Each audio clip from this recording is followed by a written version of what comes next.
শেষ হলো একটি কর্মমুখর সপ্তাহ। 5 দিনে ব্যক্তি, প্রতিষ্ঠান, রাষ্ট্রের প্রাপ্তিযোগ ও ব্যয়ের লেনদেন হিসাব শেষে ভাগশেষে থাকলো কি, তা জানাতেই আমাদের আয়োজন ভাগশেষ। পুরো আয়োজনের সঙ্গে আছি আমি সাজিদ আরাফাত। শুরুতে বিনিয়োগের খবর জানতে চাই। দেশে নতুন বিনিয়োগ কার্যত থমকে গেছে। শিল্প ও ব্যবসা খাতে প্রত্যাশিত বিনিয়োগ না আসায় সামগ্রিক অর্থনীতিও এখন বেশ স্থবির। রুটিন কর্মকাণ্ডের বাইরে কোনো উন্নয়ন প্রকল্পে যাচ্ছে না সরকার। আমরা সেই প্রাইভেট সেক্টরের যে বিনিয়োগ খাত সেটি নিয়ে একটু দেখতে চাই, এক নজরে আমরা দেখে আসতে চাই আমাদের যে তথ্যগুলো রয়েছে। বেসরকারি খাতে ঋণ স্থিতি আমরা দেখছি, সময়কাল রয়েছে এখানে জুন 2025। সেখানে বেসরকারি খাতে ঋণ স্থিতি আমরা দেখছি পরিমাণ 17,47,687 কোটি টাকা, এবং জুলাই 2025 অর্থাৎ এক মাস পরে আমরা দেখতে পাচ্ছি 17,42,634 কোটি টাকা, এবং ঋণ স্থিতি কমেছে আমরা দেখতে পাচ্ছি 5,053 কোটি টাকা, এবং প্রবৃদ্ধির হার সেটি আমরা দেখতে পাচ্ছি যে মাইনাসে রয়েছে, অর্থাৎ 0.30%, -30% আমরা দেখতে পাচ্ছি।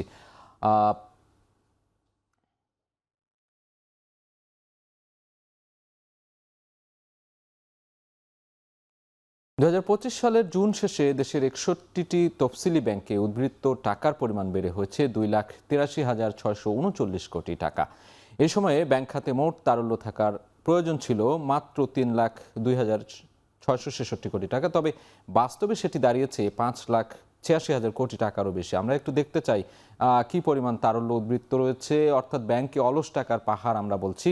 বিনিয়োগ স্থবিরতার কথাও বলছিলাম। 2025 সালের জুন শেষে ব্যাংকগুলোর মোট তারল্য 5,86,000 কোটি টাকা। ব্যাংকের তারল্য থাকা প্রয়োজন ছিল 3,02,000 কোটি টাকা। সেখানে আমরা দেখছি যে অতিরিক্ত রয়ে গেছে। সেই অতিরিক্ত পরিমাণটা আমরা দেখছি 2,84,000 কোটি টাকা, এবং এক বছরের ব্যবধানে ব্যাংক খাতে উদ্বৃত্ত যে তারল্য সেটি বেড়েছে 91,000 কোটি টাকা আমরা দেখতে পাচ্ছি। এবং বাংলাদেশ ব্যাংকের সূত্রে এই যে তথ্যগুলো সেটি আমরা দেখছিলাম।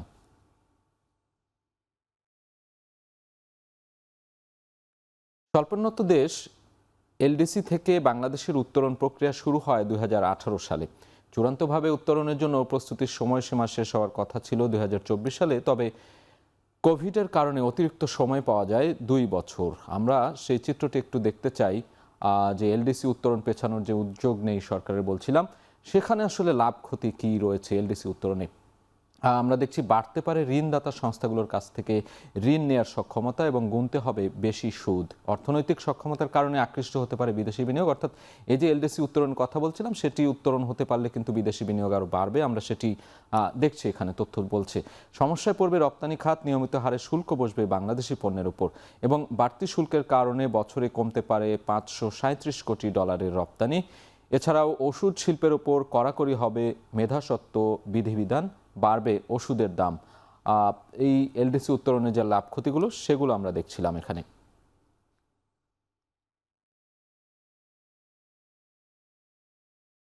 যুক্তরাষ্ট্রের বাজারে বিভিন্ন দেশের পণ্যের উপর পাল্টা শুল্ক রপ্তানি বাণিজ্যের গতিধারা পাল্টে দিচ্ছে।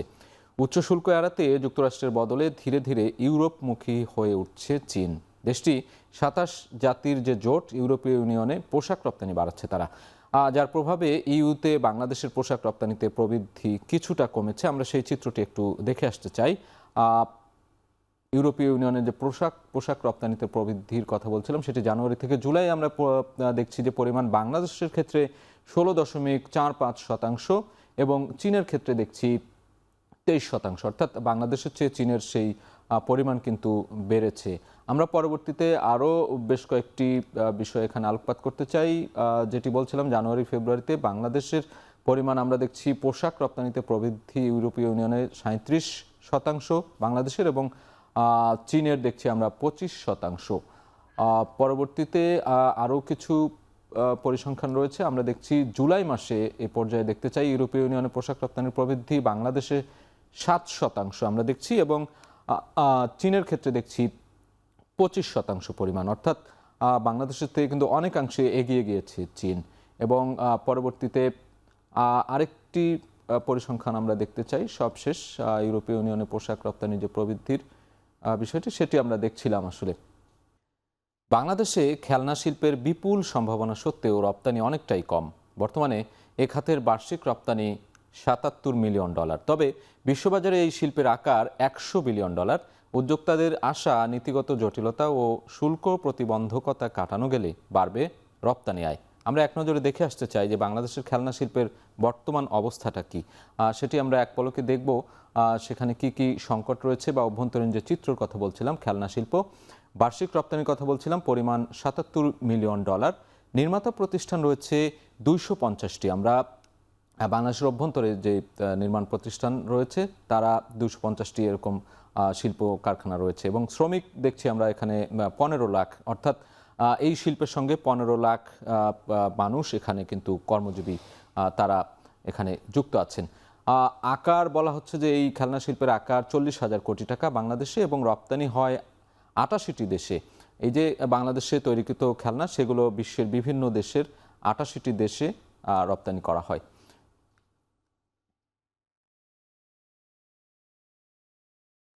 নিত্যপণ্যের দাম নিয়ে দেশের 70% মানুষ উদ্বিগ্ন। বেসরকারি গবেষণা প্রতিষ্ঠান power and participation research centre পিপিআরসির সাম্প্রতিক জরিপে উঠে এসেছে এমন তথ্য। জরিপের তথ্য আরও বলছে প্রায় 20% মানুষ আর্থিক সংকটের মধ্যে আছেন। আমরা সেই জরিপের কিছু অংশ দেখে আসতে চাই। পিপিআরসি যে জরিপ, সেই বিষয়ভিত্তিক জরিপের ফলাফল দেখছি আমরা। দ্রব্যমূল্য নিয়ে যেটি বলা হচ্ছে যে 70% মানুষ আসলে উদ্বিগ্ন এবং আর্থিক সংকটে রয়েছেন 20% মানুষ। ঋণ পরিশোধ নিয়ে যে দোটানায় রয়েছেন এরকম মানুষের সংখ্যা আমরা দেখছি 27% এবং চিকিৎসা ব্যয় নিয়ে চিন্তায় আছেন বা উদ্বিগ্ন এরকম মানুষের সংখ্যা আমরা দেখছি 67%। এছাড়াও সন্তানের শিক্ষা নিয়ে চিন্তায় রয়েছেন 65% মানুষ। এই পিপিআরসির যে সাম্প্রতিক জরিপ, সেই জরিপের মধ্যে আমরা এই চিত্রগুলো দেখতে পেয়েছি এবং এই ফলাফলটি আপনাদেরকে দেখানোর চেষ্টা করলাম।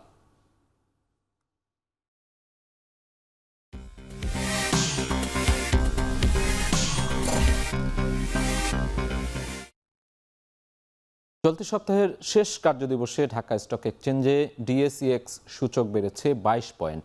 লেনদেন হয়েছে 708 কোটি টাকারও বেশি, তবে যা আগের দিনের চেয়ে 132 কোটি টাকা কম।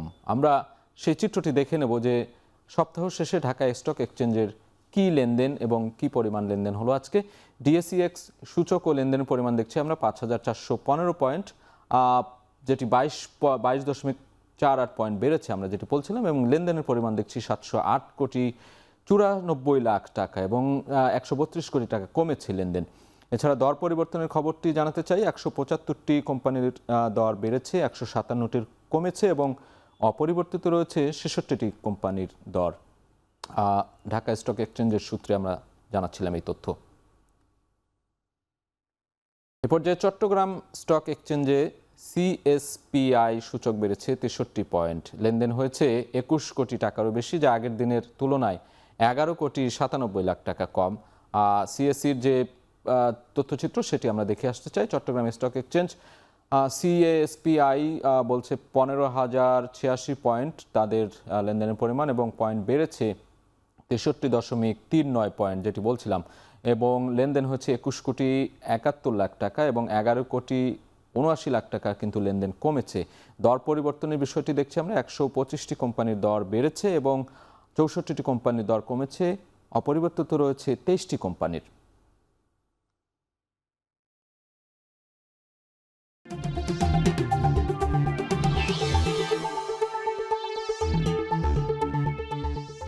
ফিরে এলাম বিরতির পর, দেখছেন ভাগশেষ।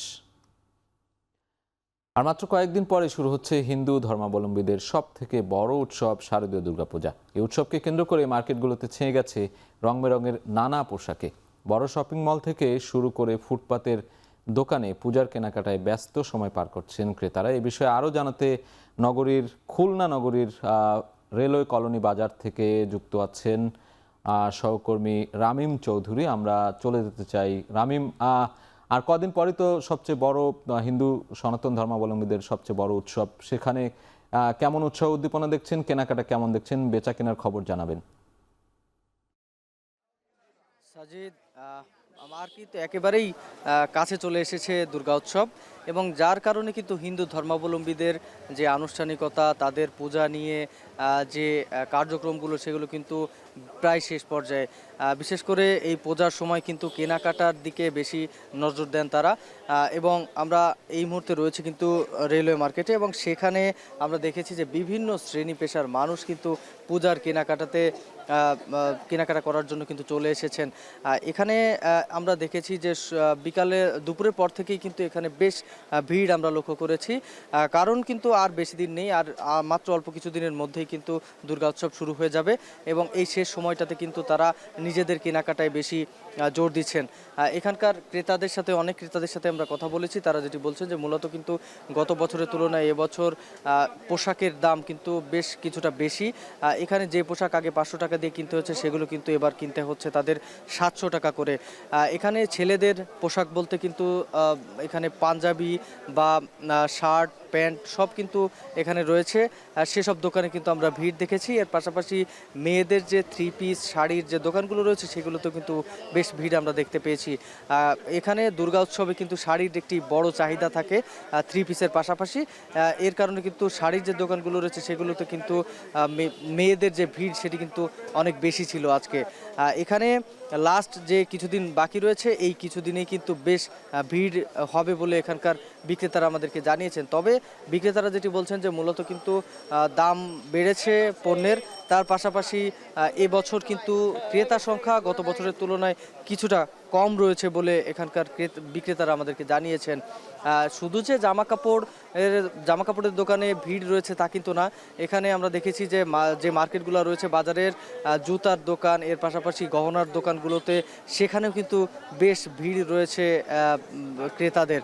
তো সব মিলিয়ে বললে চলে যে বাজারে কিন্তু ক্রেতা সমাগম অনেকটাই বেশি রয়েছে। বাজারে হিন্দু ধর্মাবলম্বীদের যে পূজা আগামী আর মাত্র 3 থেকে 4 দিন পরে কিন্তু পূজা শুরু হয়ে যাবে, এবং এই পূজা শুরু হওয়ার ঠিক আগ মুহূর্তেই এসে কিন্তু এখানে বেচা বিক্রি বেশ ভালো হয়েছে।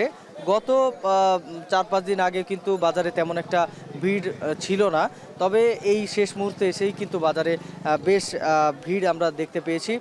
এখানে বিক্রেতারা কিন্তু বলছেন যে যে পণ্যগুলো বাজারে আসে সেই পণ্যগুলোর যে আমদানি করা বা পণ্যের সুতা আমদানি সব মিলিয়ে কিন্তু বাজারে উৎপাদন খরচ বেড়েছে, যার কারণে কিন্তু প্রতি বছরই আস্তে আস্তে পণ্যের দাম, জামা কাপড়ের দাম সেগুলো কিন্তু বেড়েই চলেছে। তো সেক্ষেত্রে এবছরও কিন্তু পূজাতে দাম কিছুটা বেড়েছে।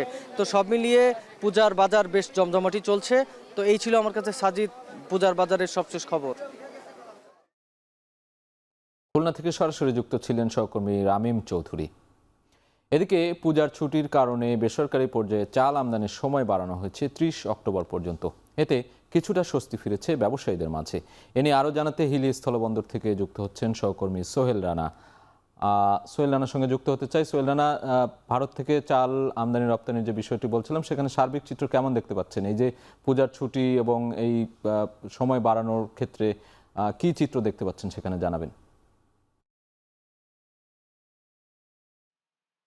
সাজিদ, বেসরকারি পর্যায়ে চাল আমদানির যে সময়সীমা সেটি কিন্তু এই মাসের 30শে সেপ্টেম্বর পর্যন্ত সরকারের নির্ধারণ ছিল। তবে পূজার ছুটিতে যেহেতু লম্বা সময় আমদানি রপ্তানি কার্যক্রমটি বন্ধ রবে, যার কারণে ভারত অভ্যন্তরে চাল বোঝাই যে ট্রাকগুলো আছে সেগুলো কিন্তু বাংলাদেশে প্রবেশ করাতে পারবে না ব্যবসায়ীরা, যার কারণে সরকারের কাছে তারা কিন্তু আবেদন করবার পর 30শে অক্টোবর পর্যন্ত আরো 1 মাস কিন্তু বেসরকারি পর্যায়ে চাল আমদানির সময়সীমা বাড়িয়েছে সরকার। এর মধ্য দিয়ে কিন্তু যারা ব্যবসায়ী রয়েছে তাদের মধ্যে একটা স্বস্তি ফিরেছে, কারণ তারা ভারত অভ্যন্তরে অনেক ব্যবসায়ীদের সাথে কথা দিয়েছেন এবং সেখানে অনেক চাল বোঝাই ট্রাক অপেক্ষা করছেন, সেগুলো সময় মতো হয়তো প্রবেশ করবে সেই আশা কিন্তু তারা নিয়েই কিন্তু এখন কাজ করছেন এবং ব্যস্ততা বেশ জোরসোর ভাবে চালিয়ে যাচ্ছেন। এবং আমরা দেখছি যে প্রতিদিন প্রায় 50 থেকে 60 ট্রাক চাল ভারত থেকে এই বন্দর দিয়ে কিন্তু আমদানি হচ্ছে, এবং আমদানিকৃত চালগুলো বন্দরে অভ্যন্তরে রেখেই কিন্তু যারা ব্যবসায়ী রয়েছেন তারা বিক্রি করছেন এবং চাহিদাও বেশ রয়েছে। আমরা দেখছি বিশেষ করে শম্পা কাটারি, স্বর্ণা 5, 4094 এবং মিনিকেট জাতের যে চালগুলো রয়েছে সেই চাল এই বন্দর দিয়ে আমদানি হচ্ছে, এবং আমদানিকৃত এইসব চাল 49 থেকে প্রায় 65 টাকা কেজি ধরে মান বেঁধে বিক্রি হচ্ছে। যেমন আমরা দেখছি যে স্বর্ণা ৫ জাতের যে চাল রয়েছে সেটা ৪৯ টাকা থেকে ৫০ টাকা কেজি দরে বিক্রি হচ্ছে এবং সবচেয়ে ভালো চিকন জাতের যে চাল সম্পা কাটারি সেটি বিক্রি হচ্ছে ৬৫ টাকা কেজি দরে। তবে আরেকটি বিষয় সাজিদ আপনাকে আমি জানিয়ে রাখি যে পূজার যেহেতু ৮ দিন ছুটি থাকার কথা ছিল, তবে চাল যেহেতু আমদানি করতে হবে, চাল আমদানির সময়সীমা একটা বেঁধে দিয়েছে সরকার, যার কারণে দুই দেশের ব্যবসায়ীদের সিদ্ধান্ত নিয়েই কিন্তু আরো ২ দিন ছুটি কমিয়ে আনা হয়েছে। ফলে আজ থেকে যেটি বন্ধ হবার কথা ছিল সেটি কিন্তু আগামী রবিবার আমদানি হওয়ার পর এই বন্ধ দিয়ে আমদানি রপ্তানি কার্যক্রম বন্ধ হবে এবং ২ দিন কিন্তু কমিয়ে ৬ দিন আমদানি রপ্তানি কার্যক্রম এই বন্দরে বন্ধ থাকবে। সাজিদ, এই ছিল আমার কাছে হিলি স্থলবন্দর থেকে চাল আমদানি ও দরদাম নিয়ে সর্বশেষ পরিস্থিতি। হিলি স্থলবন্দর থেকে সরাসরি যুক্ত ছিলেন সহকর্মী সোহেল রানা। চাঁপাইনবাবগঞ্জে ১৫ দিনের ব্যবধানে আমের দাম বেড়েছে মন প্রতি ৫,০০০ টাকা পর্যন্ত। বর্তমানে প্রতি মন কাটিমন আম বিক্রি হচ্ছে ১০,০০০ টাকায়। এ নিয়ে কানসার থেকে বিস্তারিত জানিয়েছেন সোহান মাহমুদ। আপনাকে জানিয়ে রাখি, সারা দেশের সবচেয়ে বড় এই চাঁপাইনবাবগঞ্জের কানসাট আমবাজার সকাল থেকে বিকেল পর্যন্ত ক্রেতাদের হাঁকডাকে মুখরিত থাকে এই আমবাজার। এখন যে আমগুলো বিক্রি হচ্ছে এটি মূলত কাটিমন জাতের আম, কারণ সিজনাল আম কিন্তু ইতিমধ্যে শেষ হয়ে গেছে। এখন যে আমগুলো বিক্রি হচ্ছে এগুলো মূলত ১২ মাসি জাতের আম। এই ১২ মাসি জাতের আমের গত ১৫ দিনে দাম বেড়েছে মনে ৫,০০০ টাকা পর্যন্ত, কারণ এই আমগুলো মূলত গত ১৫ দিন আগে বিক্রি হচ্ছিল ৫,৫০০ থেকে ৬,০০০ টাকা, এখন যা ১০,০০০-এর বেশি দামে বিক্রি হচ্ছে। এখানকার ব্যবসায়ীরা বলছেন যারা মূলত সিজনাল আমে লোকসান গুনেছিলেন তারা এই আমগুলো চাষ করেছেন, সারা বছর তারা এই আমগুলো এই কানসাট আম বাজারে বিক্রি করবেন। এখানকার ব্যবসায়ীরা বলছেন প্রথম থেকে বা সিজনের শুরু থেকে যদি এই আমগুলোর দাম এই ১০,০০০-এর কাছাকাছি তারা বিক্রি করতে পেত তাহলে তারা লাভের মুখ দেখত, কিন্তু তারা মূলত এই আমগুলো প্রথম দিকে এক কথায় মৌসুমের শুরুতে বিক্রি করেছেন ২ থেকে ২,৫০০ টাকা মন। সেক্ষেত্রে কিছুটা লোকসান গুনতে হচ্ছে। তবে এখন যে পর্যায়ের দামে মূলত এই আমগুলো বিক্রি হচ্ছে তারা লাভবান হবেন বা লাভের মুখ দেখবেন বলে আমাদেরকে জানিয়েছেন। এখানকার ব্যবসায়ীরা বলছেন এই কানসাট আম বাজারে মূলত সিজনের শুরুতে কিংবা শেষে একদিনে প্রায় ২০ থেকে ২৫ কোটি টাকার আম বিক্রি হয়। তো এই ছিল আমার কাছে চাঁপাইনবাবগঞ্জের কানসাট আম বাজার থেকে সর্বশেষ। শেষ করছি এ সপ্তাহের ভাগশেষ। এখন টেলিভিশন ওয়েবসাইটে দেখতে ভিজিট করুন www.ekhon.tv। এছাড়া ফেসবুকে দেখতে ভিজিট করতে পারেন facebook.com/tv.ekhon। এছাড়া ইউটিউবে দেখতে ভিজিট করতে পারেন youtube.com/c/ekhon tv।